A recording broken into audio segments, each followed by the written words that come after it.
Though this is a complete NCERT series, this is not limited to NCERT. So there is a small gap between the NCERT and the mains and as well as the prelim examination.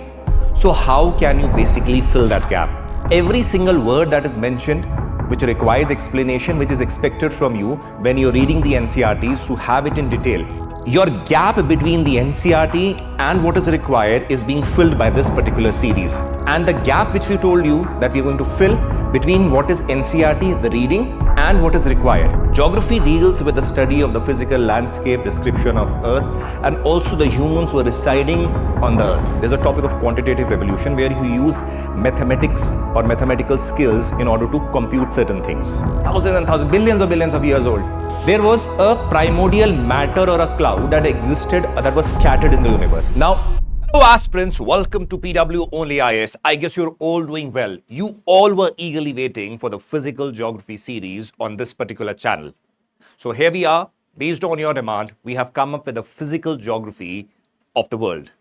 Now please remember, though this is a complete NCERT series, this is not limited to NCERT. Why? Please understand this very, very carefully.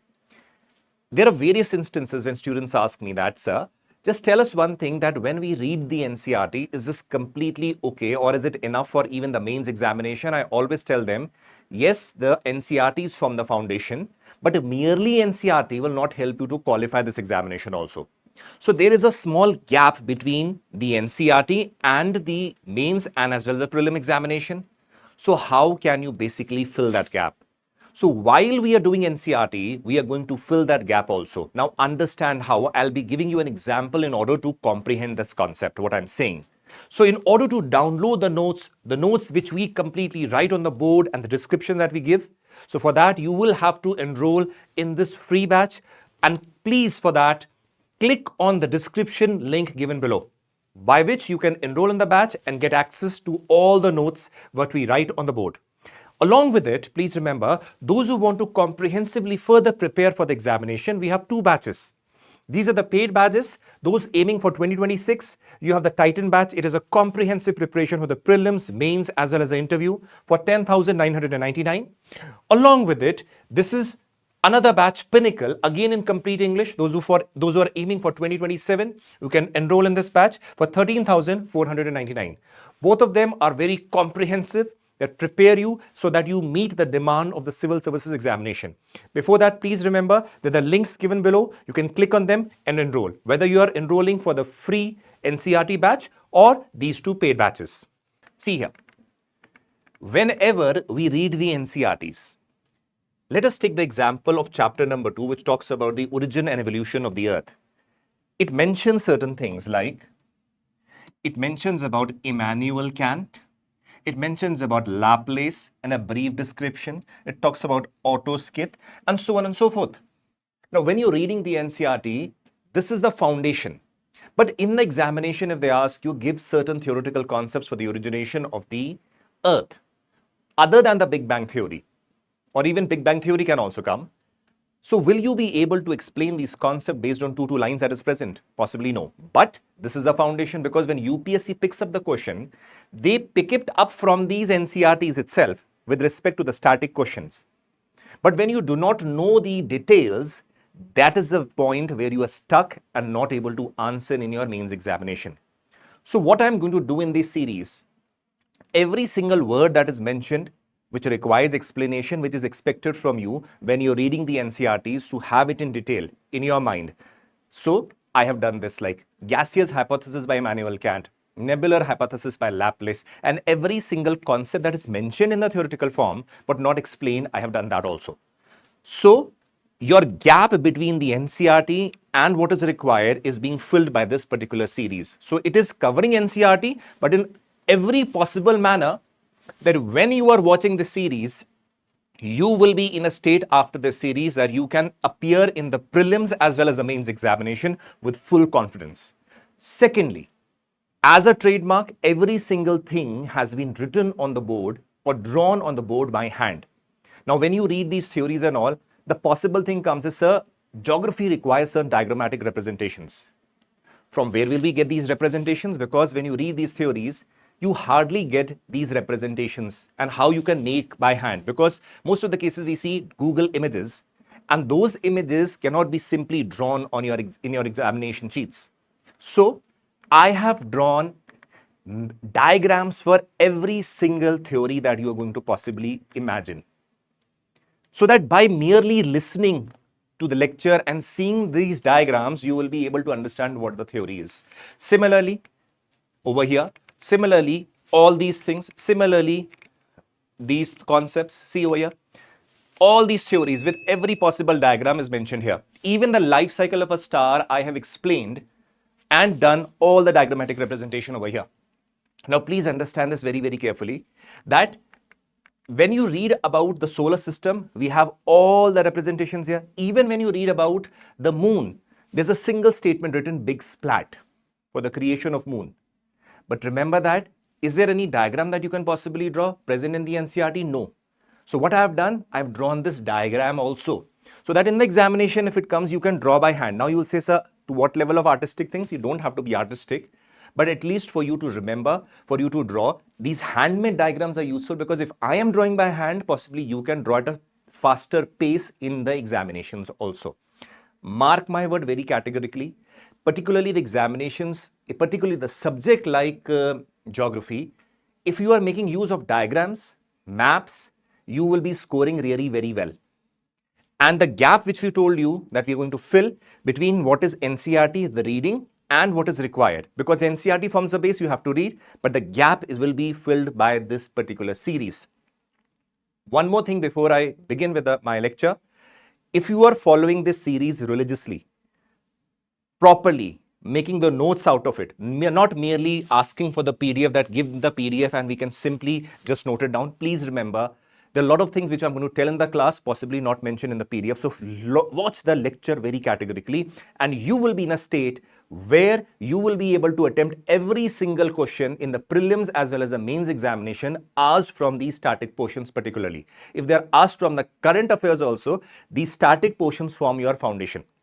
So, keeping this in mind, keeping all the dimensions in mind, which I wanted to tell you before we begin with the series, this is the first lecture of your series, which is Origin and Evolution of Earth. I'll be beginning with the first chapter which talks about what geography is, and then we'll begin with this chapter.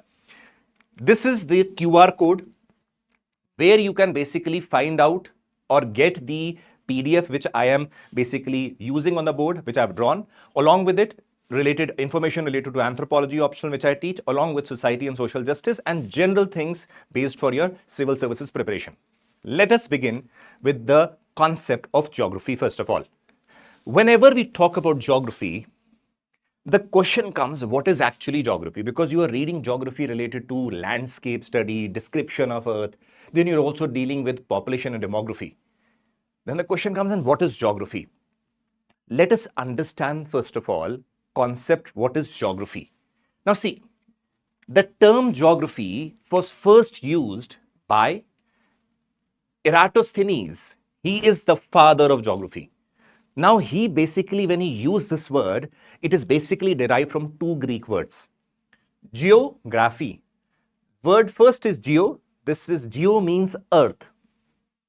Graphy basically means derived from the word graphos, again another Greek word, which means description. So according to him, geography is basically a description of the earth. When I say description of the earth, please remember, from this perspective, majorly initial phases, geography was basically being considered from the perspective of description of the physical landscapes. That means physical geography was being focused more. But with time, we realize that a discipline itself evolves. Over here, it is merely description of the earth, but we also say that there are human beings residing on the earth. There are other animals and plants also. Now, they are shaping the landscapes also. So that is why many people emphasize geography should also deal with these studies related to human beings. So that is why there were more definitions that came up, and with it resulted in various branches of geography basically arising or coming up. So that is why another definition is Earth is an abode of humans. Abode, just a representation, like this is the earth, I put a figure over here. That means representing that the earth basically has a lot of human beings, obviously plants and animals. So from that perspective, how can I define geography? Geography is also defined as the description of Earth as an abode of human beings. Abode, that means human beings where they reside. Now, when I'm talking from this perspective, abode of human beings, this is focusing more on the human geography part. When you study population dynamics, when you study settlements and all, over there the focus is human centric. That is why it is covered under the branch of human geography. So that means when we study geography, from one perspective it can be the description of Earth, from the other perspective human geography, it can be described geography as a study which deals with human beings, focusing on human beings with respect to Earth. So can I say geography deals with the study of the physical landscape, description of Earth, and also the humans who are residing on the Earth, right? Yes or no, as an abode of human beings? So that is why it is covering the physical geography aspect also. It is covering the human geography aspect also. Now, keeping this in mind, with that, within these physical and human geography branch, there were various branches that were created. That is why we need to study the branches of geography also. Now, branches of geography, there are a lot of branches. I will just represent a flow chart, which is more than enough for you to understand what are the various branches of geography from the perspective of general studies. Let us see. If these are the branches, see, broad division is physical geography and human geography. Along with it, there are a lot of other dimensions which have been given, like the techniques that are used. Based on that also, like for example, I'm using mathematics. In human geography part also, there are a lot of topics. Let us say there's a topic of quantitative revolution where you use mathematics or mathematical skills in order to compute certain things. So you are basically taking up that portion from statistics. So that is why we have put under the techniques. So now these broad things have a lot of further subdisciplines. Let us analyze each one of them. Human geography, if we say, there is a part known as historical geography. Now that takes its inspiration from the subject of history. Political geography, dealing with boundaries, frontiers and all, that has basically been inspired from the topic of political science. You have economic geography, right? That is inspired from the subject of economics. We have social geography, again, the topics have been taken up from sociology. You have cultural geography that takes its topics from anthropology subject. Population geography from the subject of geography, from the subject of demography. Geographical thought, that means which forms a core aspect of the thinkers, that is taken up from philosophy. Similarly, when we talk about physical geography, the topic which we are doing right now, like origin of the Earth, interior of the Earth, continental drift theories, and all these concepts, landforms and all, we broadly study under the topic of geomorphology. So this geomorphology is inspired or taken its content from what? Geology. After a geomorphology part will be complete, we'll be moving on to the climate part. That is known as climatology. Now, it has taken or inspired from what subject? Meteorology. Now, biogeography. Now, this basically is inspired from biology. Similarly, soil geography from pedology. Similarly, oceanography, which will be, when we will study them, we'll be studying the tides, currents, all the dimensions, the deposits in the interior. This has basically been taken up from hydrology. Similarly, if I go to the geographical techniques, now, this is a concept of remote sensing. That is why you realize that in General Studies Paper 1, there have been questions repeatedly on the basis of remote sensing, satellites, and all these questions have been asked. And many people say or assume, how come we are studying or why the questions of remote sensing are being asked in GS Paper 1, which deals with geography? It should be asked in GS paper number 3, which deals with science and technology. No, the reason is that these systems or these aspects are a core ingredient of the subject of geography. That is why repeatedly with respect to remote sensing, all these things are asked by UPSC in GS paper 1, because it is a core aspect of geography with respect to the geographical techniques. That is why when we talk about remote sensing, it has been inspired from engineering, cartography from geodesy, geographical information system, it was asked even this year, from computer science, quantitative techniques like, for example, if I am dealing with a lot of things like population calculation or statistical part, there's a paradigm which talks about quantitative revolution, where there was a phase where a lot of mathematics or statistical techniques were incorporated into geography. So that is why these quantitative techniques get inspired from statistics. So these are all the branches of geography. You can just have a look over here. I would request you to pause the video, note them down. It is a very simple part that is present in your NCERT also. Why I have drawn, I could have easily copied that or simply pasted a photograph over here from Google. But remember, I have told you, we very categorically in my particular lectures, whether I'm teaching geography, anthropology, society, social justice, I draw and write everything on the board by hand. So that is why I'm telling you, draw them, you will remember it, you will never forget it. Tomorrow, when you're reading a newspaper possibly, you will, whenever you come across the topic of remote sensing, geographical information system and related aspects, you will realize that, oh, this has got to do with geography, possibly that is important. This can be asked in GS paper 1. That is why, remember, this particular year also, geographical information system and remote sensing was asked in your general studies paper 1 because it is part of geography. Clear? Now, having done with what geography is, the branches are, so or at least foundation with respect to this subject is relatively clear. Now, we should come to the topic of the day, which deals with the aspect of the origin and evolution of Earth, right? This is a very important topic, as I've told you. Questions have repeatedly been asked in various forms, and you should be very well aware. Now, please remember one thing. When I'm talking about these theories, see, when you will be opening your NCERT, everything is mentioned over here in Immanuel Kant, Laplace and all, but they're not explained well, as I told you in the start of the lecture also. When I'm explaining you all these theories, I will request you one thing very categorically. As previously, this channel in which I'm doing this geography series is completely free of cost for you. This is more than sufficient for your prelims and the mains examination. I'm again guaranteeing you, we are doing in a lot of detail. Obviously, you have to add the current portion. There is no doubt about it. Any current affair happenings take place, we will add that also in the other topics also. But that is something that you should update from your own. Over here, please remember, take your A4 sheet, blank sheets, whatever I'm writing on the board, whatever it is written on the board, whatever I'm explaining, note that down. That will be your consolidated notes for this particular subject. When you read them again and again, you will be a pro in this particular subject.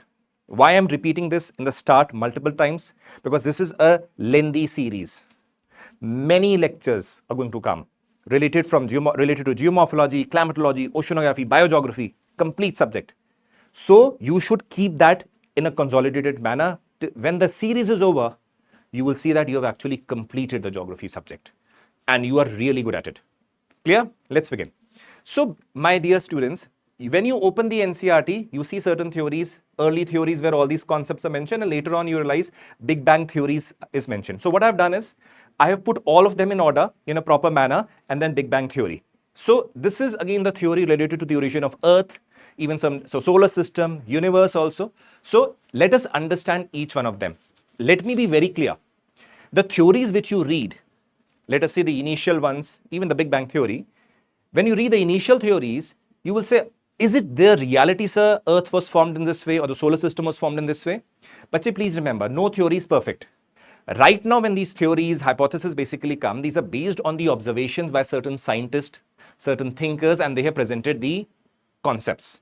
There are a lot of loopholes in each and every concept. So do not assume that any theory or hypothesis is present that is completely perfect. Even the Big Bang theory is full of problems. There are a lot of contradictory views also. So please remember, take it as a view, whether even it is sounding stupid over here, that how come this can be mentioned by a particular thinker, just assume that what the thinker is right now mentioning, because in the examinations also that thing is asked. Now let us begin with the first gaseous hypothesis of Immanuel Kant, then we'll move on to the other theories. Okay, first, please remember, first the concepts or the hypothesis which we read is the gaseous hypothesis of Immanuel Kant. That is 1755. If you remember the date, good. If you do not remember, doesn't matter. At least the name and the thinker who have presented this should be known by you. Now, when he gives his theory, he assumes certain things and then he gives certain statements. So he has assumed. That means when I use the word assumption, it means I have assumed that this is correct. Whether he is giving evidence for that or not, least bothered. That is what assumption means. Whenever you do anything, you are assuming that this is the fact. So certain assumptions are made in this theory. What are these assumptions? Please note them down along with me properly. He says that there is a supernaturally created. Supernaturally, that means something that cannot be explained. Possibly saying that it existed, there is no reason, could not explain it. That is why he said supernaturally created primordial matter or cloud scattered in the universe. Now he said that primordial, something very antiquated, old, thousands and thousands, billions of years old. There was a primordial matter or a cloud that existed, that was scattered in the universe. Now, if I want to represent it, see, this is assumingly this is the cloud that was present, somewhat like this, right? A cloud was scattered. Now, please remember, this cloud is basically known as a nebula, right? We will be dealing with this concept when we will be studying the star also. But this primordial, let us say the cloud made up of dust particles and all, this cloud is known as nebula. Now, this cloud is called nebula, is slowly rotating cloud of gas and matter. Over here, see, it has a lot of gases here. It has tiny particles also present over here. So what do we see? This cloud, according to the assumption that is made by Immanuel Kant, this cloud called nebula is slowly rotating cloud of gas and matter. Very slowly it is rotating, and this cloud is made up of gas and matter. And there is a particular characteristic that Immanuel Kant mentions for the nature. The matter over here, or this cloud, is basically cold, solid, and motionless particles. These particles are solid in nature. It is cold in nature and motionless particles. Because it is cold, that is why motionless. Now, motionless with respect to each other, though the cloud is moving, but the particles are motionless with respect to each other. That is what he is trying to tell. So don't get confused that when I'm mentioning rotating, but I'm saying motionless, it means with relation to each other. Initially, it is motionless with respect to each other, but the cloud is slowly moving. Second assumption, there are a lot of things that have not been explained by Immanuel Kant. That is why we will not go into those concepts. Otherwise, if you write them, it will be wrong. Third is particles start colliding against each other under gravitational attraction. Even the smallest of the particle has some gravitational pull. Obviously, the mass is more, the gravitational force is going to be more. Over here, the particles are tiny, but with time we realize there is certain gravitational pull. So one particle, let us say later stages, after this later stages, might have collided with each other. Now, these are the three assumptions that have been presented to you over here. Now, you will say, sir, this does not sound very appropriate. But beta, these assumptions are taken. That is why there are a lot of criticisms also related to them, right? So, these are the three assumptions. First is a primordial matter or a cloud was scattered in the universe. This cloud is basically known as a nebula, which comprises the gases and particles of matter that is present. Now, the matter over here is cold, it is solid, and obviously motionless particles are present here. Now, with the time we realize, because every single entity has a gravitational pull, due to certain instances, you see that they might have collided later stages. And that might have led to what? That might have led to collision. Now see, the thing that comes is, he puts the statement now. This is something assumed. People will say this is wrong with respect to assumption. Leave it, because Immanuel Kant has assumed that this is assumption. Now, after the assumption, keeping that in mind, what does he say? He says that mutual attraction and collision between the particles generated random motion. Now see, supposingly these are all particles, because initially they were motionless and all, but later on, due to the gravitational pull, supposingly there was certain collision that took place. Now, because of the attraction and collision, you realize that there is random motion being generated now. Because after collision, obviously there is repercussions out of it. There might be heat generation also. A lot of things happen. So we realize that due to the attraction, the gravitational attraction and the collision that is taking place, random motion, here movement is generated within this particular nebula. The collision and attraction generated heat. Now you by default know that if there is certain collision taking place, that collision will generate heat. This is basic physics. Leading to increase in temperature of the primordial matter. Initially what it was, the assumption was it was cold, motionless. Later on you see there is gravitational pull and collision. Collision generates heat. Now heat will basically lead to increase in the temperature of this, what? This nebula. Now see, random motion of the particles also generate rotatory motion, though it is a criticism. He's not able to explain the reason. He says that this heat generation, this random motion after some time will lead to some rotatory motion. And this rotatory motion will lead to movement in this manner. See, this movement will start. There will be certain part of the nebula which will be over here. Other, due to the random motion, a little bit, you will see a rotatory motion in a specific manner starts over here. He does not explain the reason behind it. Please remember this. He does not explain the reason. That is why it is a criticism also. So random motion, heat generation leads to some rotatory motion like this. While certain matter is over here, which is again the heat was generated over here, and later on we see this will form the sun also. So a rotatory motion starts. Now what happens? See here, with the time due to increase in heat, because see, the collisions do not stop here. The collisions are still taking place. The heat generation is still continuing. So with time due to increase in heat, the size of the nebula increased along with the rotatory speed. Now if there is more heat, obviously it will lead to expansion, and along with the rotatory speed is also increasing over here. So what happens when this process continues, what happens? The matter that was remaining inside later on forms a sun. That means a residuary nebula forms a sun. These particular orbits in which the matter was going on, because of collision, they would have possibly formed. How does collision help in formation of the planets? Let us say the collision is taking place slowly by the process of accretion. Accretion means all the matter is getting collected. So we realize that there will be again what? Various orbits where planet will start moving. So these are the residuary nebula forms a sun, and the matter that was due to collision and all getting together, it will form various orbits, and these planets will be moving. See, that is why you see these are the orbits, these are the planets. And the residuary nebula is the sun that is present over there. This is a concept that is given by Immanuel Kant. Quickly, supernatural primordial matter was present.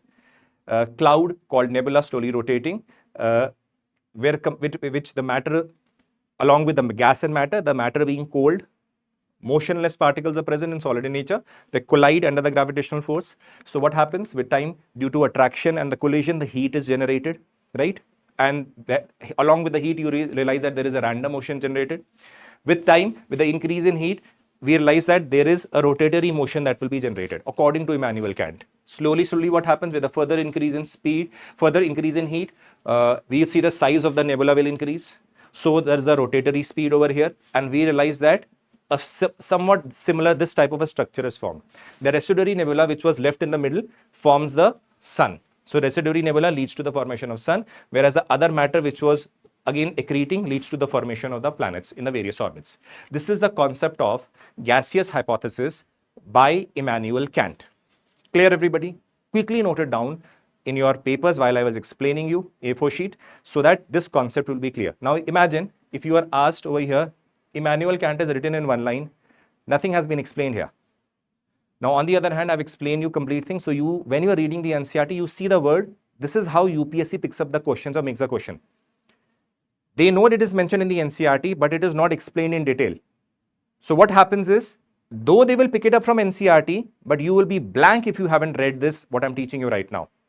Clear? Let's move on to the next. You do not have to do R&D over here. What is being taught is sufficient for you with respect to these origin theories. Remember that very categorically. Now, the second is nebular hypothesis by Laplace, 1796. The first thing he does is, see, he criticizes the concept given by Immanuel Kant. Then he himself assumes something, certain statements, and then he gives his theory or the statements. So three things are there. Now let's see. I'll be presenting you the diagram also of this, so you will be remembering. Clear? Now, what is the criticism? He says that large amount of heat cannot be generated due to the collision of primordial matter. The basic premise that was presented by Immanuel Kant is that collision is taking place, and that is leading to the generation of heat, and then random motion, and then rotatory motion. So he said it is not possible that so much heat is going to be generated by merely collision. He criticizes that. So that means he says that the concept presented by Immanuel Kant is wrong. Second statement, he says that random motion cannot generate rotatory motion. He said if some particles are colliding with each other, how is it possible that it is leading to a rotatory motion? It is not necessary. So these two things basically criticize the gaseous hypothesis of Immanuel Kant. Now, what does he assume? Now, he himself does a very similar thing. What does he say? He assumes certain things. He assumed that there was a huge and hot gaseous nebula in the space. So he does a very smart thing. Rather than giving the reason why the heat is being generated and all, he says initially only, primordially only, there was a huge hot gas nebula present beforehand. He does not explain how it has come. He does not explain why it has come. He simply assumes it. He does a very similar kind of a trick what Immanuel Kant has done, but he's done it in a different way. He assumes that a huge hot and a huge nebula is already present in the space. What Immanuel Kant had done is he had basically presented how the heat was generated and explained the reasons through collision. He does not say that. He said there was a hot nebula of a huge size already present there. Second assumption is from the beginning, huge and hot nebula was rotating. So that means he himself says there's a huge and hot nebula present and it is rotating. This is even more weird from the perspective that at least Immanuel Kant had tried to give the reason. He does not even give the reason. He assumes that particular thing. So his assumption is that huge and hot gas nebula is present in the space, and from the beginning, huge and hot nebula was rotating on its axis. So this is an assumption. So in order to remove all the things that Immanuel Kant has done, he has basically assumed these two statements. This is correct. Assumption. Now what does he say? Another thing. Another assumption, in fact, nebula was continuously cooling due to the loss of heat and continuously contracting. The third assumption, he said the nebula which was initially hot and huge was continuously losing heat and it was cooling. And because of cooling, the nebula was contracting. Now understand, Immanuel Kant's hypothesis basically talks about heat being generated by the random motion and the collision taking place, and it was expanding. While the focus over here is that due to the cooling, there's a contraction that is taking place. Clear? Now see, what are the statements that are presented over here? There was a gradual loss from the outer surface of the nebula due to circular motion. As I've already told you, nebula is basically a huge cloud of dust and gases, right? You know that initially only I've taught you. So he said that because of this nebula which was hot and huge that was present, the outer part was basically losing its heat. Now let's see. Supposingly, this is the assumption that was made by Laplace. He said that there was already a hot and huge nebula existing and it was basically rotating also. So this was the first stage that he assumed itself, right? Now he says that there is a contraction taking place. See, this is larger in size. This is contracting. Why it is contracting? Because the outer surface of the nebula is losing heat. That is what is presented here. There is a gradual loss from the outer surface of the nebula due to circular motion because it is rotating. So the outer surface in a way was losing heat. Now, if it is losing heat, there is certain level of contraction that is taking place. So the gradual cooling leads to contraction in the size of the nebula, thus in turn increases the rotating speed. So he said, what he says is the size is decreasing, but the rotating speed is even increasing. So what is going on here? See, the size is basically decreasing. Sorry, this is the initial stage. The size is basically decreasing, but the size is decreasing because the outer surface is cooling, but the rotating speed is increasing. Now what happens is something very interesting. Out of this, because the rotating speed is increasing, so automatically the outward force is also going to be presented. In generally, when you read about in physics and all, you read about centrifugal force, centripetal forces. I'm not using those words right now. I'm simply using because something is rotating at a very fast pace. So there will be outward force even present there. So what is going to happen is, see here, due to the high rotating speed, a single ring of material came out. I will compare it with the concept of Immanuel Kant also. See this very carefully.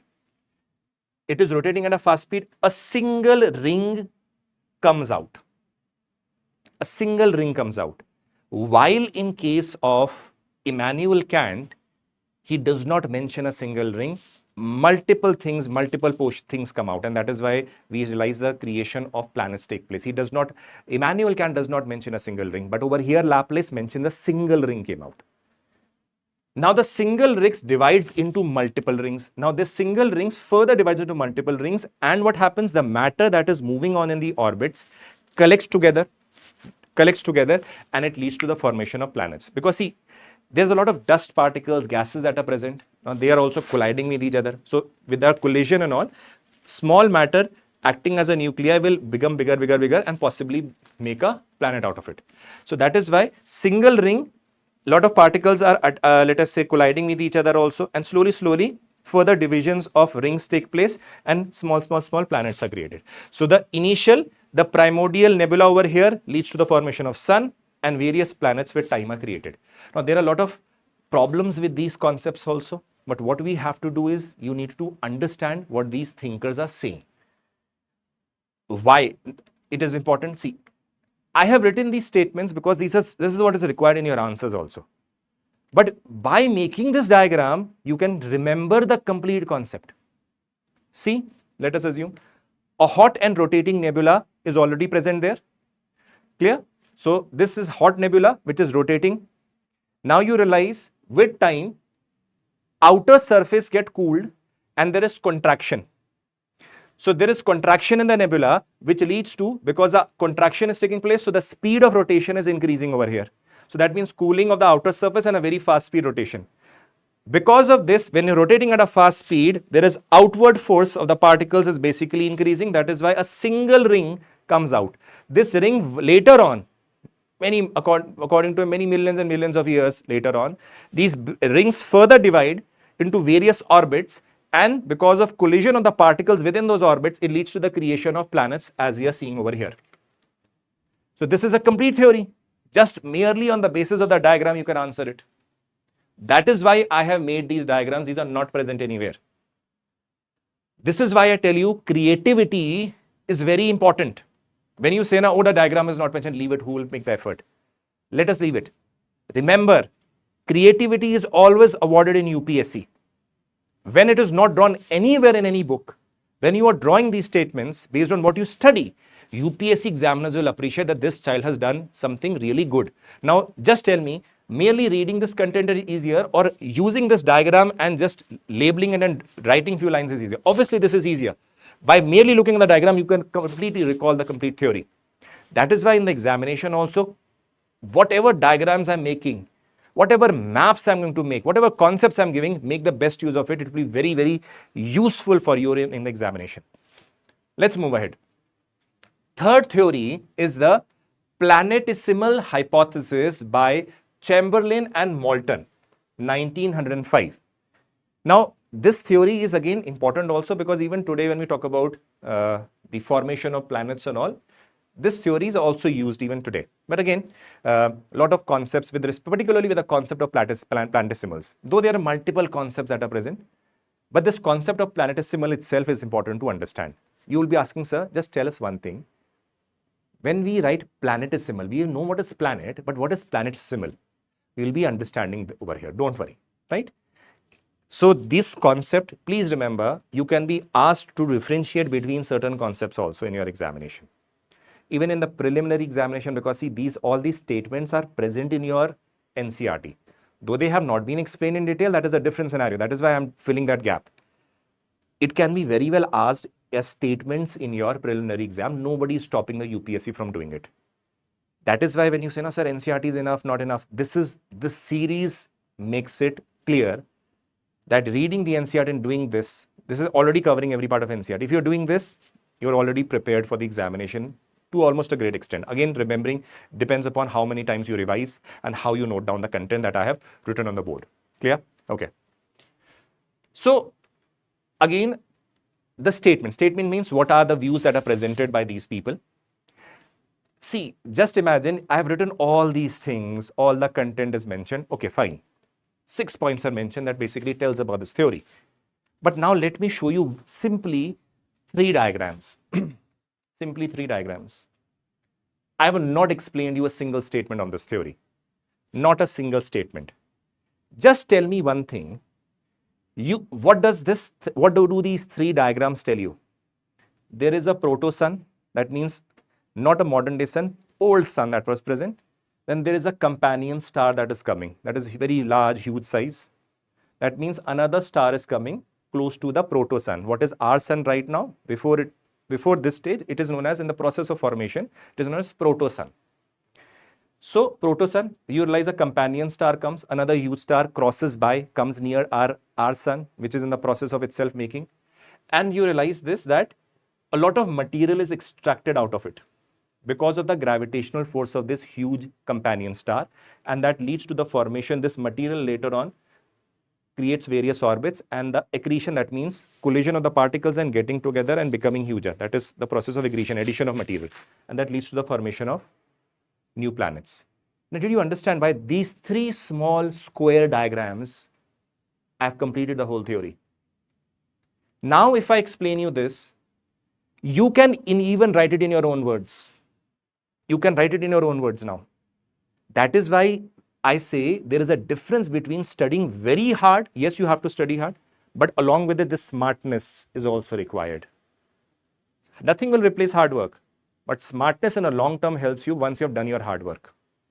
Now see, what you have studied over here, let us understand the theory. This hypothesis envisaged that the origin of the solar system and the earth along with it, with the help of 2 heavenly bodies. What are the 2 heavenly bodies? One is the proto-sun, right?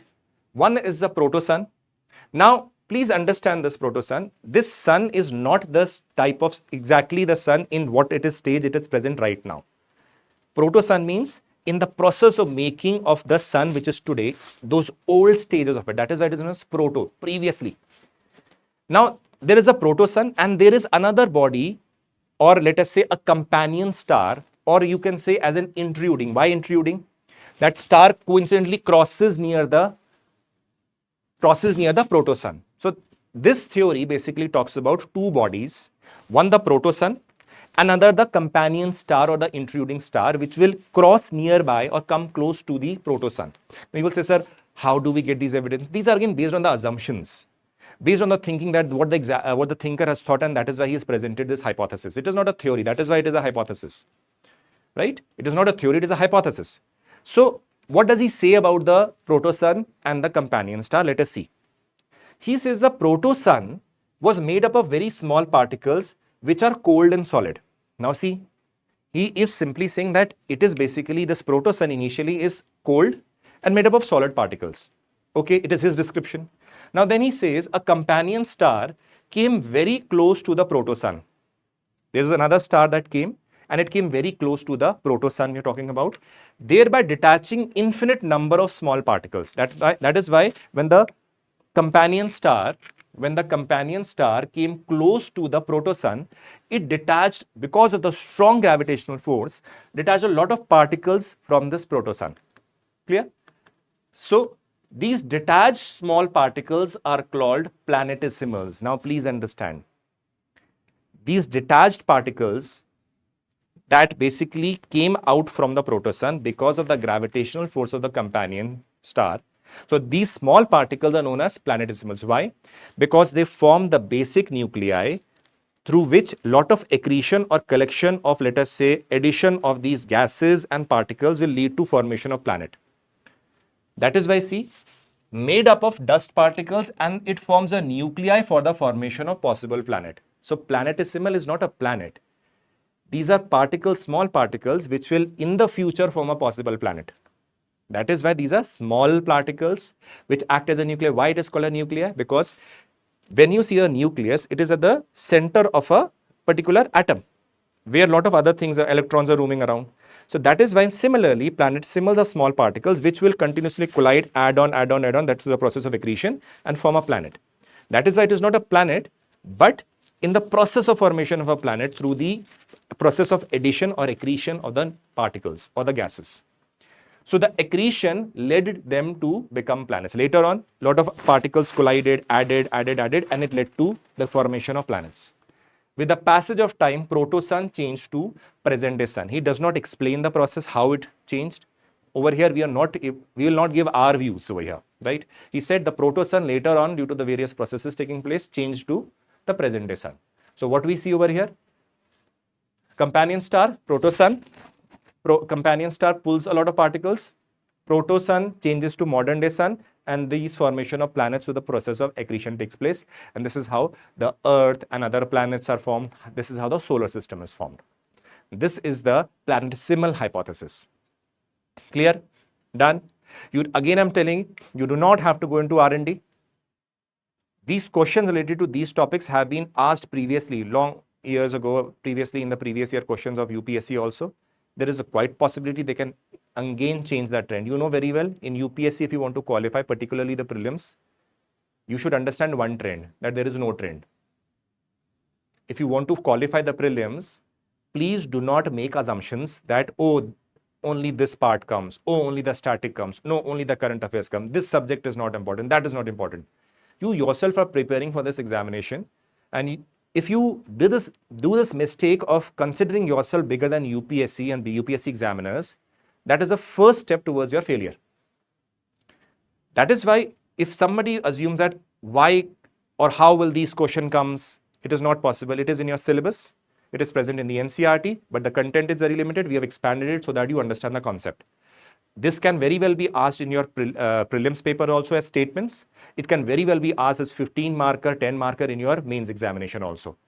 And then what happens is, you would have seen, if one or two questions like that come, if you're not able to answer, these are low hanging fruits where you can score really very well.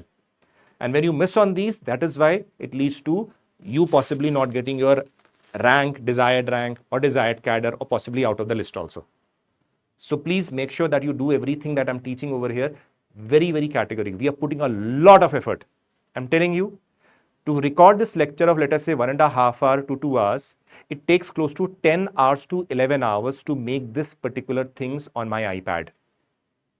I'm telling you a reality. Why I'm sharing this with you? Because you are my students, whoever across country or even across the world who are reading these, seeing this lecture. To create this lecture of 1.5 or 2 hours, the effort I put in making these diagrams is close to 10 hours to even 12 hours. And then the content is prepared and I come in front of you to present this. That is why I'm putting an effort so that you gain out of it. You benefit out of it. So please make use of it. Do you realize making these diagrams is not easy? Every single thing has been made by hand. So you understand it and you do well in your exam. So please do this, make the best use of it.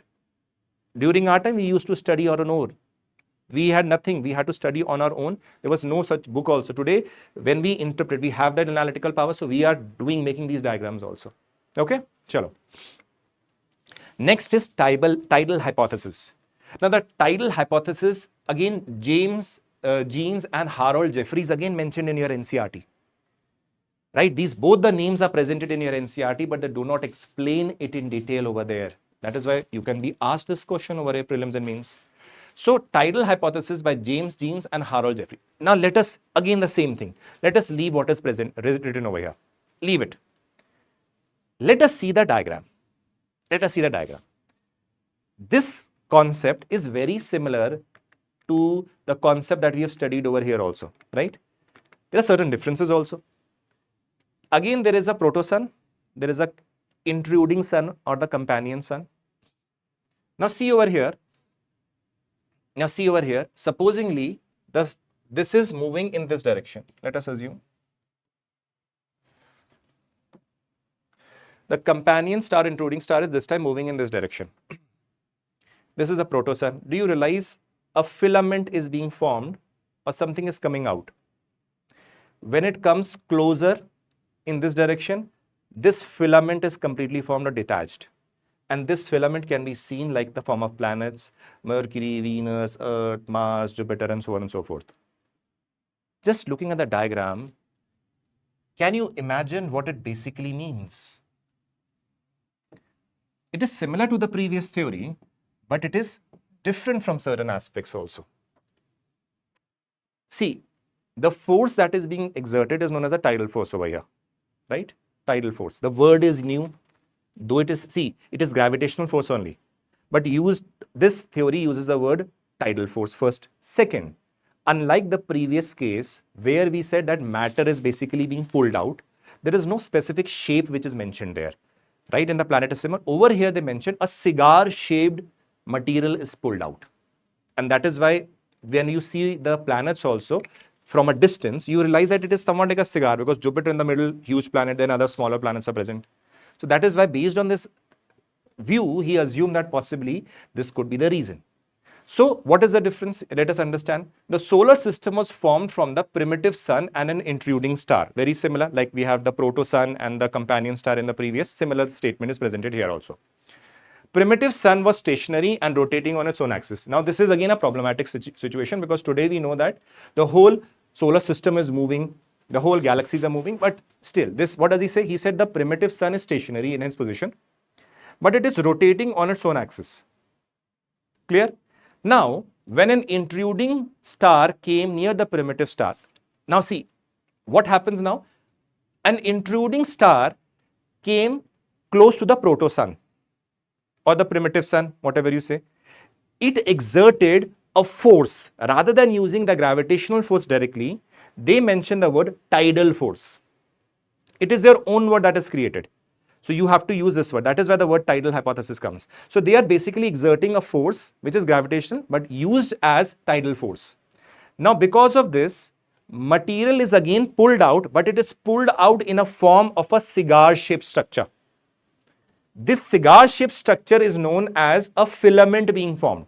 So as it moves closer to this particular proto-sun, this cigar-shaped structure, which is known as a filament, is taken out or pulled out from this particular proto-sun. So that is why you see, when the intruding star comes near the primitive sun, it exerted a tidal force that is known as a gravitational force in today's time, as we say, on the primitive sun, right? So as it is coming closer, a filament is being pulled, because over here the distance is more. So possibly the filament is not properly extracted. When you come in this position, the distance is near. So the filament is completely extracted. As a result, giant cigar-shaped tide known as filament is ejected from the primitive sun. And this filament, which basically has lot of material, dust particles and all, later on forms the various planets, and which will orbit around the particular sun. This is known as tidal hypothesis. Clear? See, every theory is going to have its problems and all. You do not have to go into R&D. Just understand the concept very well. Note it down. If you have any queries also, we are still open. When you write in your comment sections, tell us. No, you will be seeing in all my lectures, which are on YouTube, whenever the students are asking any queries, when they are commenting whether they like the videos and all, I always like to respond to them also, and I almost respond to every single comment that is presented.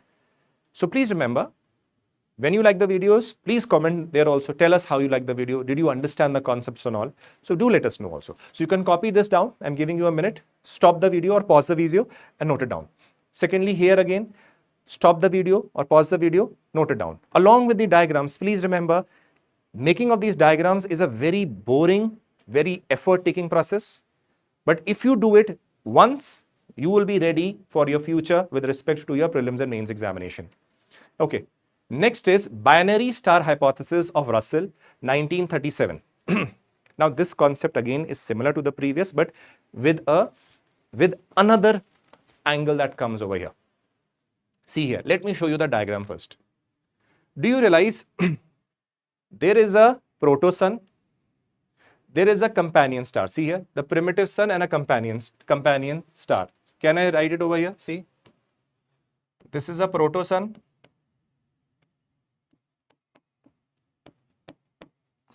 This is a companion star.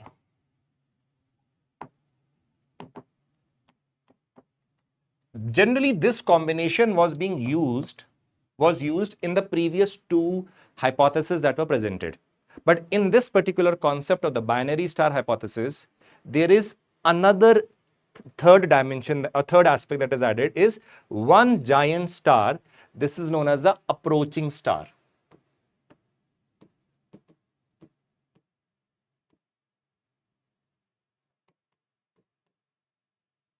So over here, three bodies are being used, not two, three.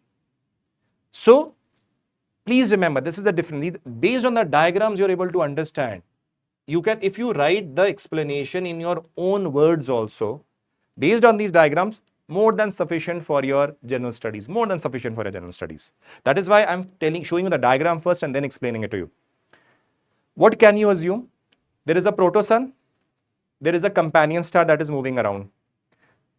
There is an approaching star. One more thing is that the approaching star and the companion star are moving in the opposite direction, right? Opposite direction.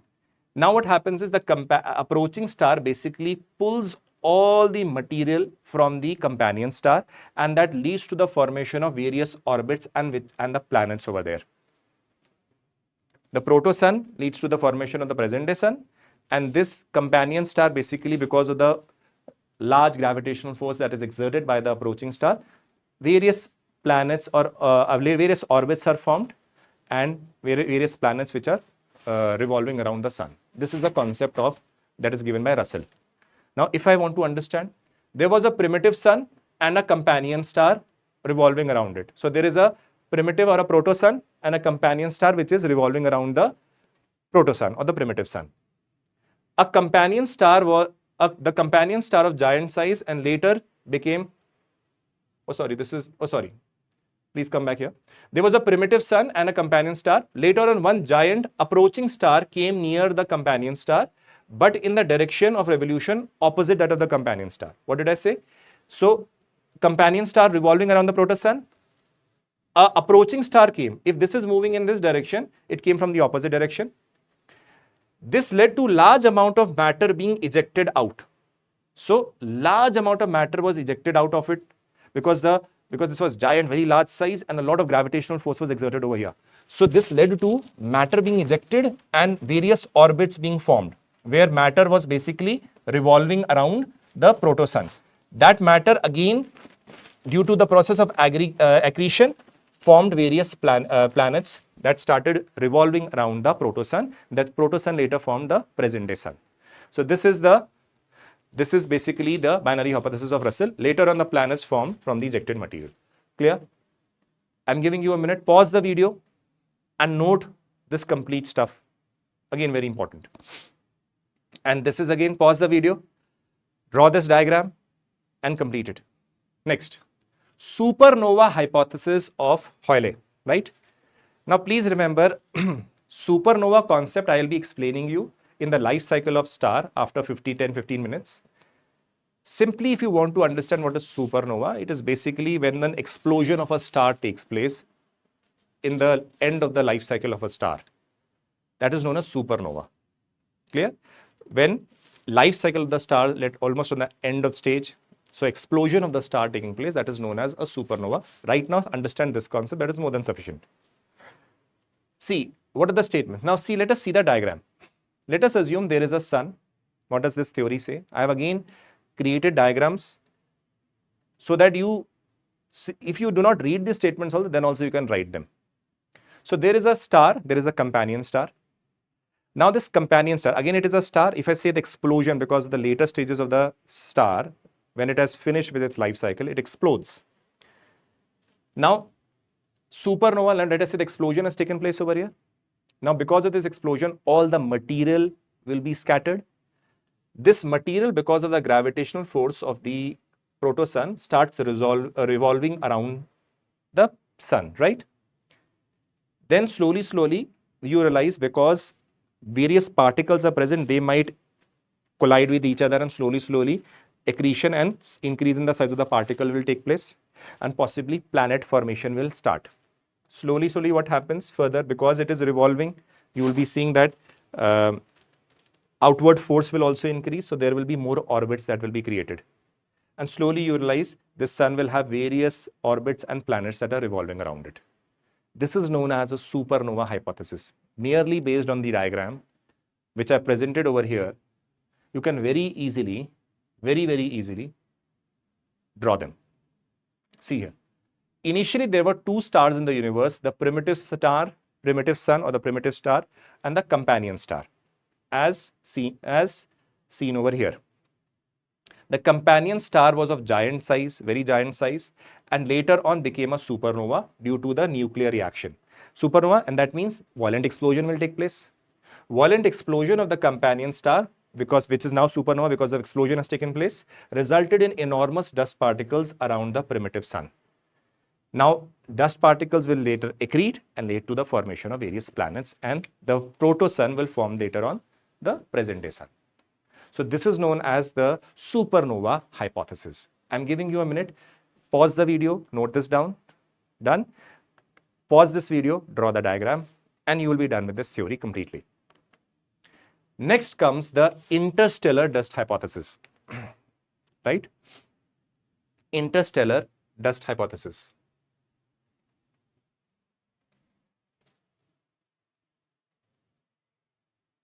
It is given by Otto Schmidt, right, as we had seen. Now, what are the statements? Before the statement, let us see here. Okay. They assume there was a sun or a primitive sun that existed, and around it was a cloud of dust and gases. With time, that started revolving around the primitive sun or the sun. Later on, what happened, this dust cloud, again, particles accreted or joined together, and small planets started moving. They were not complete planets, let us say planetesimals only in a way, because planet formation is the last process. Earlier on, when the particles are colliding and the small dust particles are present, those are known as planetesimals. Later on, they collide, become big, and at the last stage, they can become a planet. So over here, I'm not using the planetesimal. You can use, there is no problem. But when we see these small particles are slowly growing because of the collision of the dust particles or the gases that are combining over here, and you will see a little bit stage of orbit formation. Now, there will be various directions through which the planets will be moving, because there are a lot of gravitational anomalies that will be taking place, gravitational changes, accretion taking place. So there will be difference in the forces of gravity also, because when the particle size increases, the gravitational pull also changes. And slowly you will be realizing there will be stabilization with respect to the orbits. And at last, a sun and various planets revolving around it are formed. Now, this is the concept of interstellar dust hypothesis. In simple words, a large cloud of gas and dust was revolving around the sun. With time, under the process of accretion, planets were formed. Very simple. And this concept is presented through the diagram. Clear, everybody? Done? Okay. Now comes the last theory. This is the Big Bang theory. Now, please remember one thing. Though we have studied 7 theories before them, again, a lot of problems are there, a lot of issues are there with every theory. Then came the Big Bang theory. Now, Big Bang theories generally we discuss or talk about that this is a valid theory, this has lesser criticism, but it does not mean that this theory is perfect.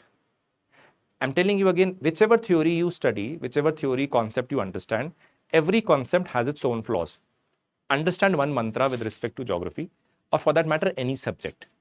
Whatever we explain you, whatever is presented in the books are based on the observations, based on the limited observations that have been made, right? Possibly after few decades, we have more technology or better technology that is presented, and we realize that no, this Big Bang theory is wrong. There was some other phenomena that took place. Right now, what we have, on the basis of that, we are basically studying these. That is why, from the perspective of you being a process of becoming a civil servant, you should be very clear of this point, on this point, that no theory of any subject is perfect. These are views that are presented based on these certain observations. And these observations in a long term might be right or even wrong, whatever be the case. So, but this theory is today considered relatively better when we study the creation of universe, for the formation of Earth or solar system. So this theory is considered better because a lot of evidences are being presented in favor of it also, but again, not perfect. So let's understand what Big Bang theory is actually. See, in simple words, if you realize, there was a tiny ball or tiny atom that was present. Nothing was there in the universe. The explosion of this took place, And based on that, universe started expanding slowly, slowly, slowly. Slowly, slowly, you realize that galaxies started forming and galaxies, and then under that planet, solar system started forming. This thing, when the nothing was there, this single atom was present, is known as singularity. That is why Big Bang theory, which whenever we talk about, is talking about some explosion, bang taking place. Now, evidences are there, so that means it is also talking about the universe being expanding. Right from a single atom or singularity, there is expansion taking place. And this is what this theory is all about. So see, Big Bang theory is prevailing model to explain the universe birth. To explain the universe birth, this is theory is being, in today's time, relevant in the market in a way. It is also called the expanding universe hypothesis. Expanding universe because it says, as a tiny atom was present, a tiny ball and atom was present, it exploded, and slowly, universe started expanding or increasing in size. That is why it believes in the concept of universe continuously expanding, and it says it is even expanding today. Many people say that, see, the distance between galaxies are increasing. That means possibly the universe is expanding. Similarly, various observations are made that they assume that possibly are the reasons or evidences for the Big Bang theory. Now, it was formulated by Georges Lemaitre in 1927. Later on, concepts were added, but he basically formulated this theory initially. It states that close to 13.7 billion years ago, 13.7 billion years ago, all the space was contained in a tiny ball. Nothing was present, only a tiny ball was presented. This is this tiny ball, yellow color. Now, this was assumed to be of infinite density, very dense, infinite temperature, very high temperature, and unimaginably small volume, called the primeval or primitive or concept of singularity being represented here. So this tiny ball that was present, that means there was no universe as such, there was a tiny ball or an atom that was present in a way, which had indefinite density or infinite density, infinite temperature, and an infinitely small or unimaginably small volume. And it exploded. This atom exploded violently, leading to the expansion of universe, which even continues today. So that means what is singularity? Singularity represents this condition or a stage when the complete universe was confined to that particular small atom or a tiny ball. And from there, you realize the expansion is taking place. Remember, that is why there was a question asked in your geography paper regarding singularity. This is taught. That is why I tell you, read the NCERT. Somebody who has just read, like, there was in the NCERT, there's a diagram that is presented. In that diagram, the word singularity is present. There is nowhere singularity is explained in the NCERT. But it is mentioned, singularity is mentioned in your NCERT. Over here, if you had just seen the diagram and singularity is mentioned, if you have not analyzed it, possibly you will not be able to answer in the exam. That is why what is mentioned in the NCERT, I'm expanding them and explaining you in detail over here, so that your complete actual knowledge of NCERT, what is required for the paper, is done, along with all other dimensions. So this is explosion taking place and then universe basically expanding. This is being represented over here. As the universe grew, some energy was converted to matter. Now see, because explosion took place, so a lot of energy is released. And we know very well that energy is related to matter also. E is equal to mc square. You already know that. I'm not going into the concepts of physics, chemistry and all. But energy E is equal to mc square. So that means there is a conversion of energy and matter takes place. Now, so such large amount of energy is being generated. Over there, we realize that energy was converted into matter. Now, with time, we realize within the first 3 minutes of the Big Bang theory, first atom, that means again a matter, a basic element of matter, first atom began to be formed. Now, you'll say from where has this atom come? Because better, this initial atom exploded. Now, again, because of the energy being generated, we slowly see small atoms being created. Within 300,000 years of Big Bang, the temperature dropped to 4,500 Kelvin and gave rise to further atomic material. And slowly you realize we see the formation of galaxies taking place. Then slowly within the galaxies, solar systems will be forming. Solar system having planets formation will be taking place. And later on, we realize with them, life also coming. Right? So this is how the Big Bang theory basically explains or talks about. You do not have to go into a lot of detail right now. What is presented over here is more than sufficient if you analyze it well. This is more than sufficient for your preparation, right? Okay. Now coming to another concept. This is different concept. We have done with the theories. Now, obviously, life cycle of star. There is a particular paragraph that is presented with respect to star, where it mentions about this white dwarf, black dwarf, red giant and all. A word nebula is also mentioned. And you would have realized this, that in spite of reading those paragraphs multiple times, you have never been able to understand what these things are basically, or what they basically try to convey, because you try to rote learn that. And in that particular process, rote learning is not able to solve the problem. One more thing, there have been instances where in the past 5 years, twice or thrice question with respect to this particular diagram has been asked in your preliminary examination. White dwarf, red giant, all these questions have been repeatedly asked. Just or merely understanding this diagram, you will be able to answer questions in your prelims as well as the mains. This is completely hand-drawn. Please remember this. I have completely hand-drawn these. These are not from Google. You can see, if you will, when you will have the PDF, you will see I have done the sketching also over here. That is why it takes time. So that you should be inspired with the fact that the teacher can put an effort to draw these diagrams. Why can a student not do that? That is why when you say, when you want to qualify the examination, I always tell you one thing. At least put an effort equivalent to that of your faculty or a teacher, at least. And you will realize that your life will change. To create this lecture of 1.5 hours, 1 hour 45 minutes, it took me 11.5 hours to 12 hours to do it. Right? So at least when you do this, when you make your notes, properly read it, properly revise it, so that you are done with the chapter. And then when you revise it again, it will be very easy for you. Okay. When I talk about the life cycle of a star, there are stages. This stage is known as a birth, then the main sequence, then the old stage of the sun, and then is the death or remnants. Now please understand, initially you have a nebula or a gas cloud. Then you have, out from the nebula or the gas cloud, you have the protostar. And from the protostar, you have a T-Taurus phase. Let me explain you this first, and then we will move on to these things, right? We have the nebula or the gas cloud. You know that very well. What is nebula and gas cloud? Then you have the protostar, then the T-Taurus phase. Let us understand them. Nebula. What is nebula?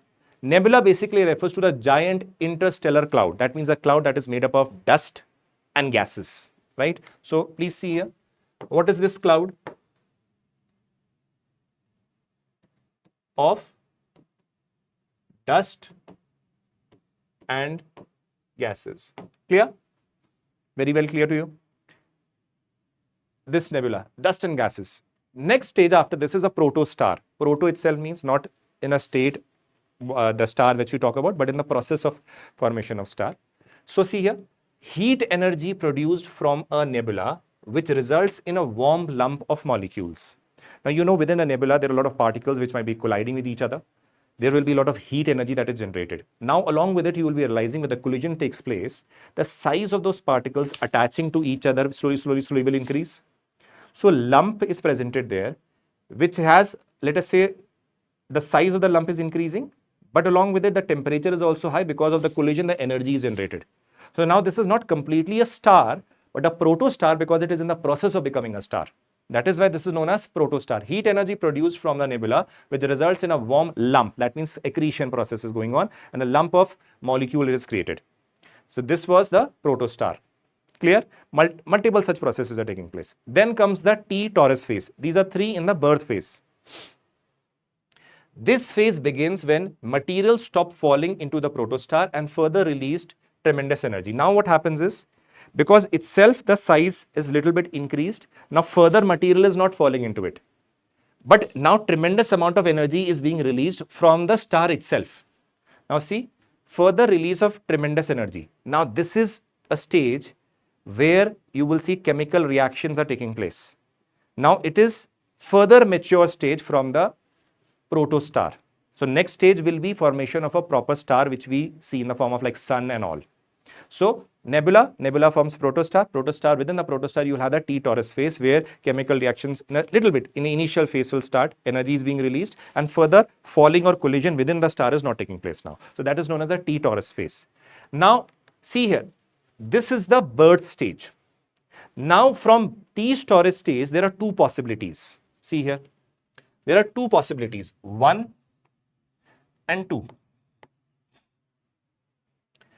If the star is low to medium mass star, that means it is, okay, low to medium also, just imagine our sun is so huge, but it is a very low to medium mass star, not a very huge star when you compare it with the other stars.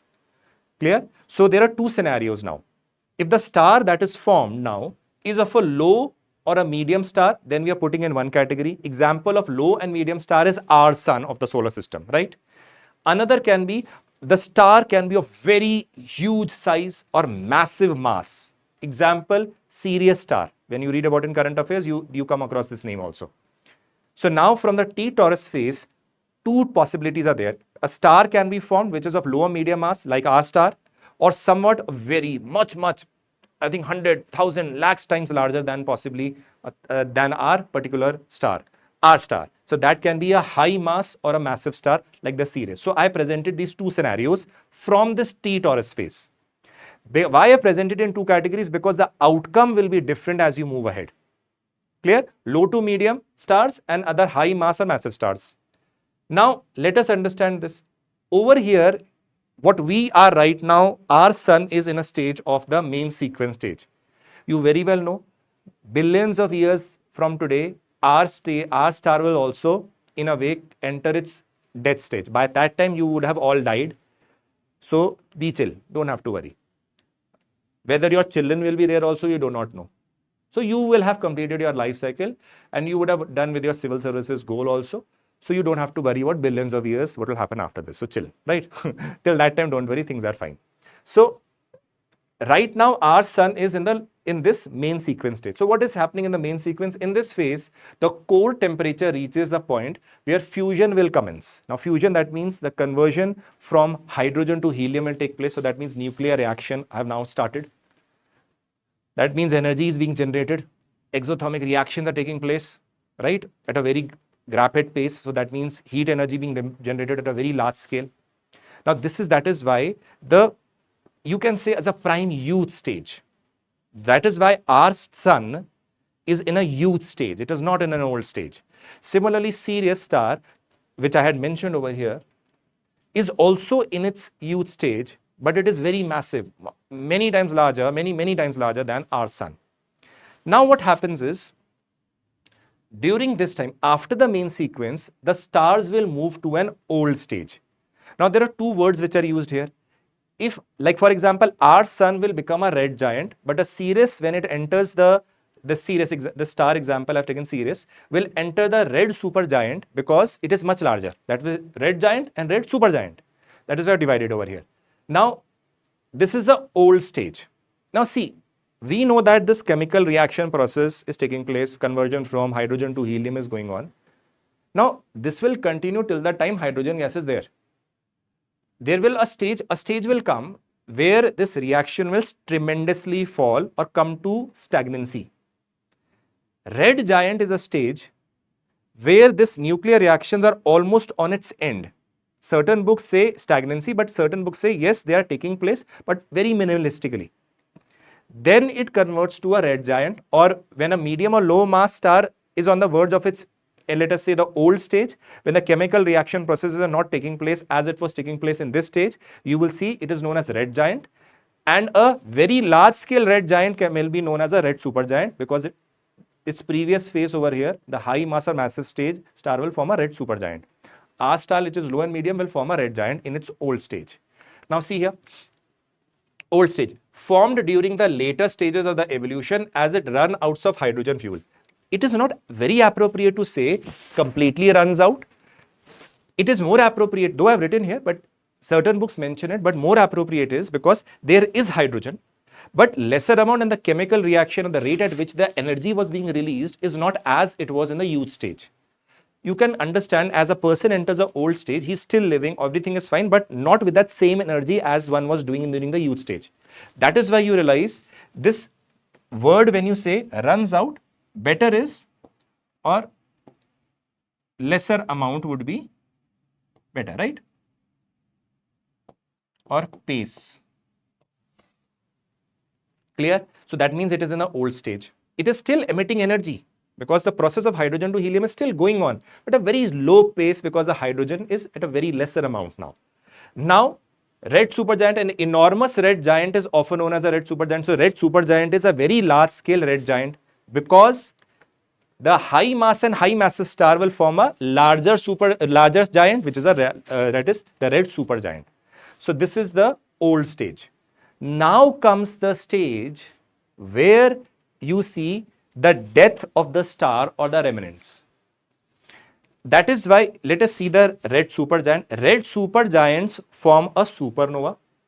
Now the supernova might result in two other possibilities after that. Either it can form a black hole or a neutron star. See, a red supergiant, like for example, Ceres over here, in its old stage will form a red supergiant, in its death stage will form a supernova, and after that two things can be formed. So whenever you see a black hole, you can assume that there's a possibility that a large or a massive sun existed and it is a remnant, that black hole is a remnant of that, right? So let us see this old stage. After that we have a death or remnant. Now supernova, what does it mean? Supernova means there is explosion or the death of the star, right? There is an explosion or the death of the star that takes place.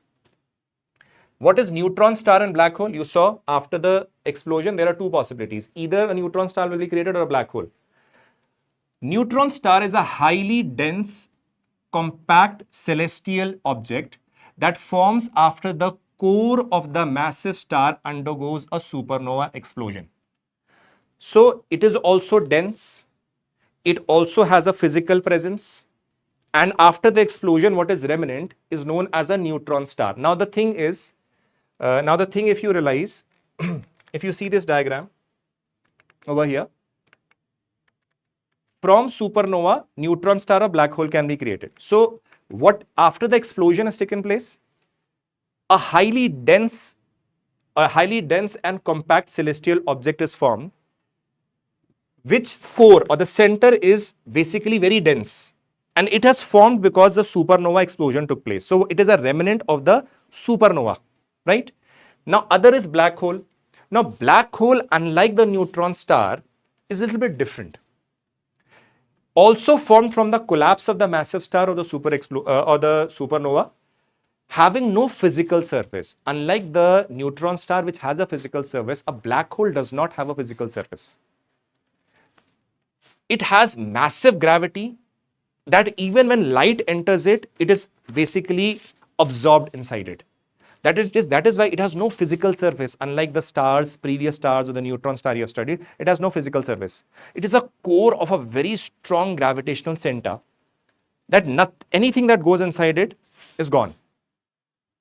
That is why even today black holes are being in the process of being studied. Nothing has been completely deciphered regarding them. That is why it is very problematic also. What is the possible reason? Clear? So these are black holes. Now comes the aspect. Red giant might again lead to, let us say, a planetary nebula being formed, and later on finding white dwarf and black dwarf. Certain books do not mention this phase because this is not, in certain books, this is basically leading into the formation of this stage. A nebula or a gaseous like structure being formed. That is why some books mention it, others do not.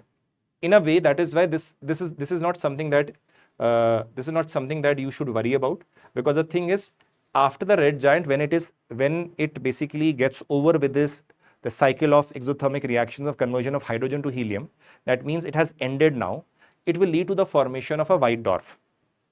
Planetary nebula basically means, again, because a lot of other particles will be surrounding it. It is on the verge of death. That is why this statement is mentioned in the books, but correct would be from red giant to white dwarf. This is presented just for the reason that possibly there might be instances where supernova type thing does not happen, but a lesser degree thing happens, which leads to a lot of dust particles being surrounded. and somewhat like planetary nebula is formed. So that is why please understand, even if you miss this part, doesn't matter, you can straight away mention white dwarf and black dwarf. Clear? Now see what these two things are. White dwarf, extremely dense remnant of low to intermediate mass stars that has exhausted the nuclear fuel and expelled the outer layer. So white dwarf, it is white in color. Why it is there? Now the intermediate or the low or the middle mass star which has finished its fuel, hydrogen is not there. Now what will happen? You will realize that all the outer surface is expelled now. Now it shines because of the residual heat that is present. Residual means in the large processes, billions of years, what heat was generated, it will still be there for some millions of years. So for that part, it shines because of the residual heat that is existing, which is seen in the process of white dwarf. Now that residual heat when finishes, you will not be able to see the white surface also, white dwarf also. So that is why later on it is known as black dwarf. Last stage of white dwarf, because residual heat will also finish and then nothing will be there. That is why black dwarf is presented. So this is the complete explanation of the life cycle of a star in front of you.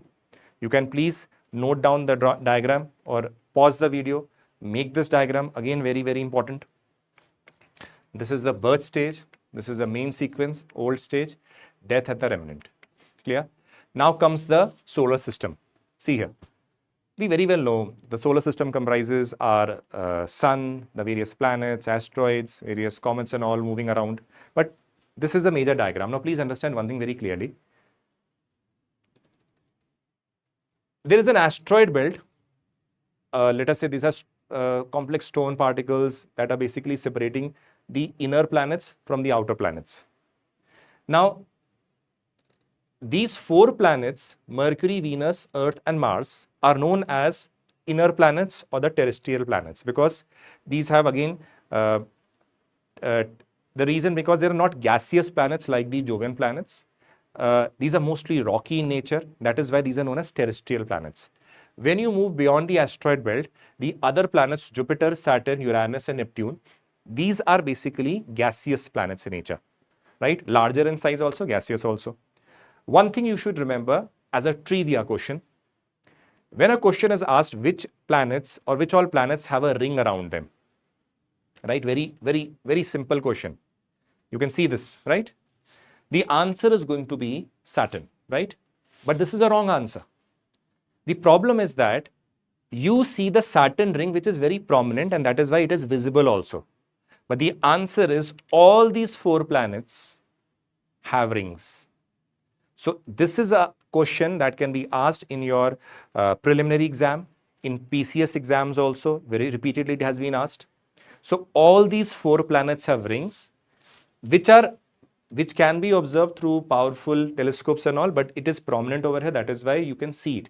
These also have the rings. So that is why all these four planets, Jupiter, Saturn, Uranus, Neptune, all have rings. Clear? Now let us differentiate between them. Terrestrial planets, these are formed in the close vicinity of the parent star. These have been formed at quite a distance from the parent star. These are relatively smaller in size. These are larger in size.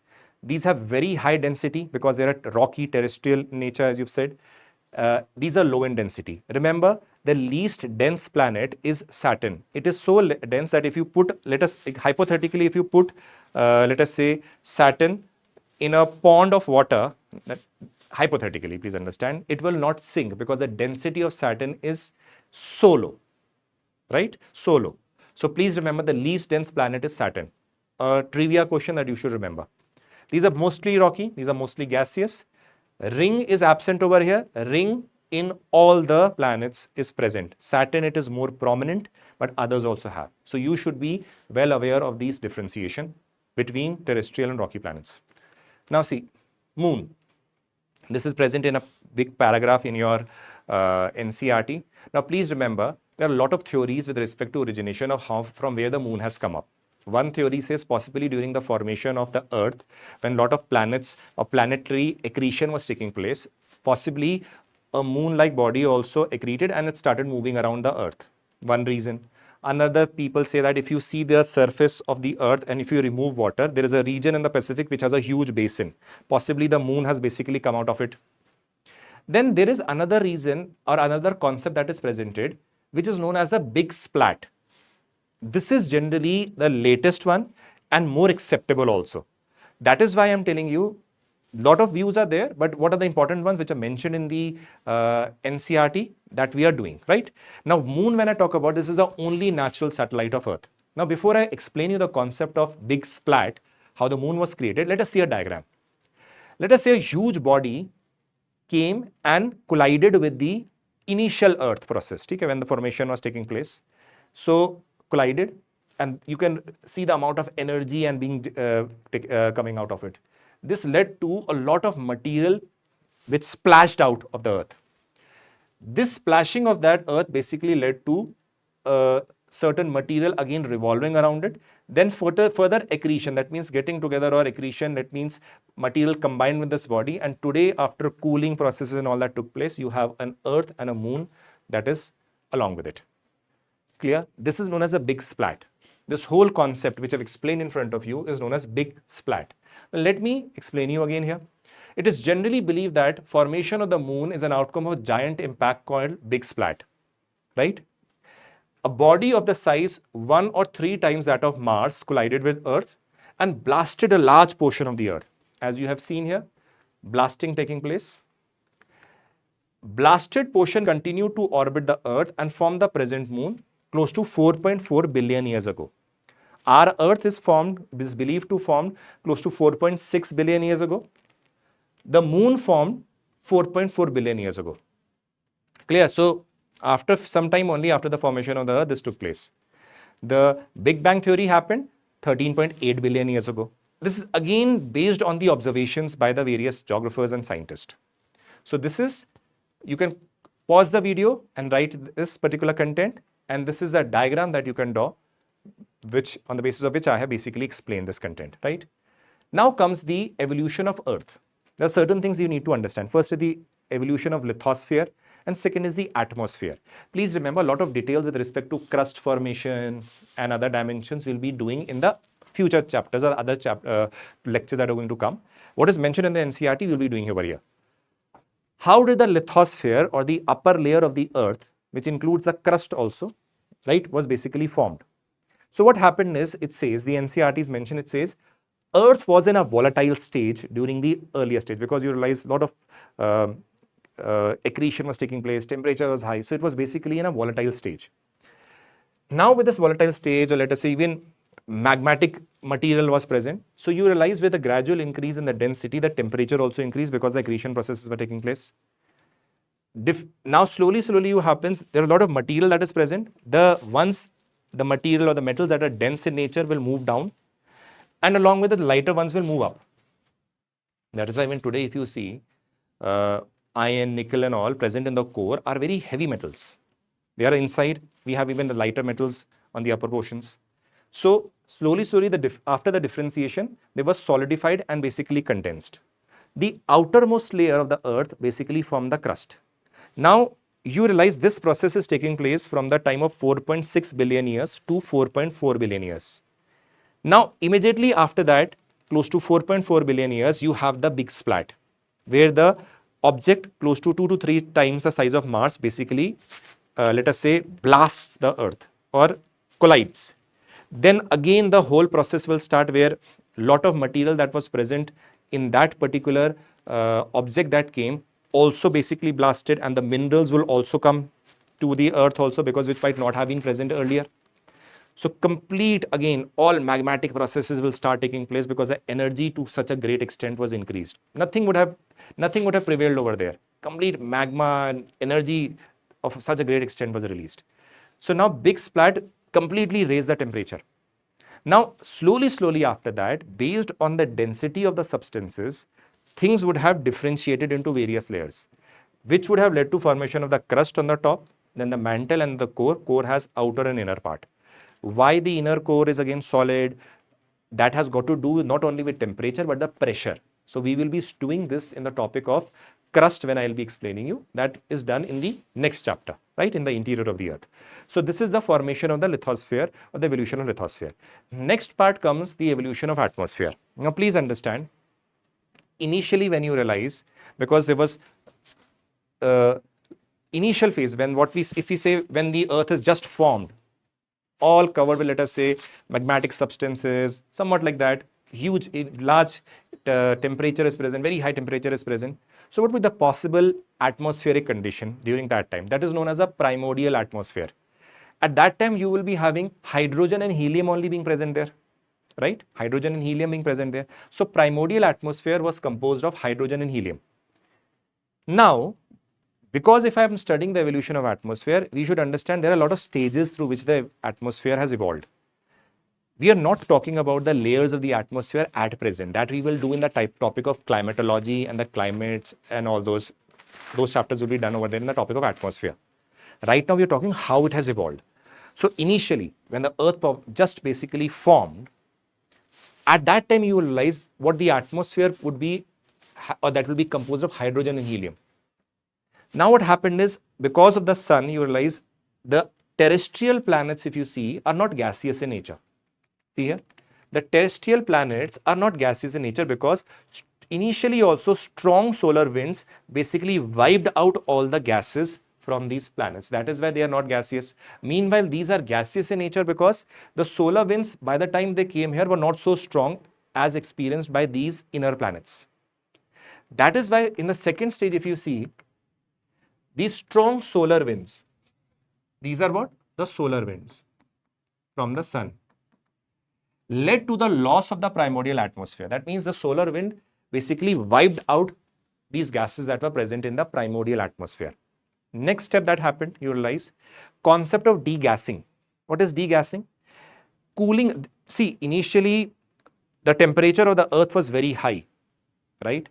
Second step, that is why you had hydrogen and helium also. Second step is the solar winds basically wiped off all the primordial atmosphere that was present. Next is slowly the cooling of the atmosphere will take place.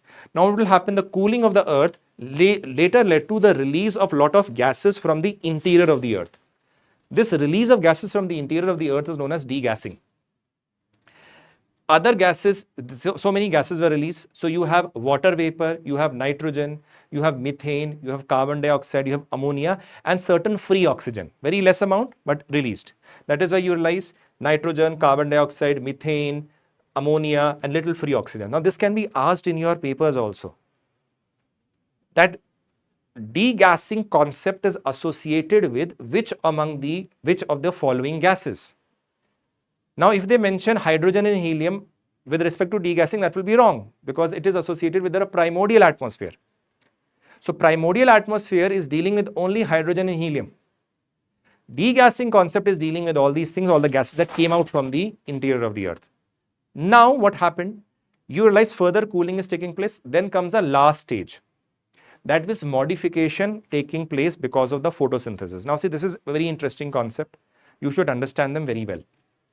See, with the time you realize, as I said in this process, water vapor came out from the interiors. Now, water vapor came out, so there will be a process of rainfall that will also take place. Yes, because water vapor is there, then there will be rain also that will further cool the Earth. Along with it, it will fill the basins and lead to the formation of oceans also, oceans or seas. So what happens? Rainwater falling got collected into the depressions forming oceans. So oceans formed within 500 million years from the formation of the Earth. Clear? Now, 3,800 million years ago, MYA is million years ago, life began to evolve. Now, initially the life which began to evolve was within the oceans. Slowly you had plants and you realize that the process of photosynthesis started. Now, when the process of photosynthesis started, it released what? Oxygen.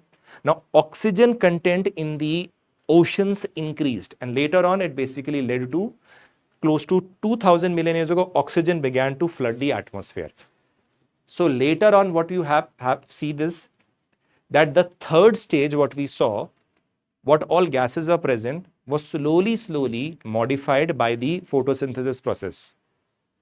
That led to nitrogen, major gas, then oxygen, water vapor, carbon dioxide, argon and all. So we have presently what we have is this, where nitrogen is in the maximum amount, then you have oxygen. Clear? So this is the concept of your formation and evolution of the Earth that we have done using so many concepts. This was the first lecture.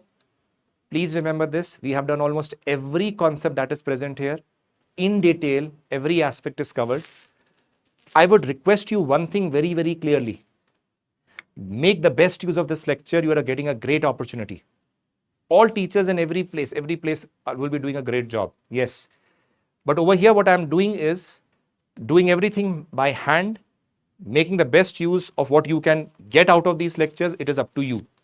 If you make the best use of these lectures, you will be really benefiting. And I'm telling you again, if you have listened to this lecture well, made the notes out of it, you will not face any issue in your prelims or mains examination. Yes, questions from current affair when comes, yes, you need to link them. But again, for that also basics are required. So hope you like the lecture. Hope you enjoyed the lecture. There will be other lectures also coming this week, and similarly the next weeks also, till the time we finish the complete physical geography. We will be covering the geomorphological part also, the climatological part, that is the climate, then the oceans, oceanography as we say, and the biogeographical part also. So please make the best use of this lecture. If you do this, you will be in a very good stage to qualify this examination. God bless you. Lots of love from my side. And as we always say at the end of the lecture, Jai Hind.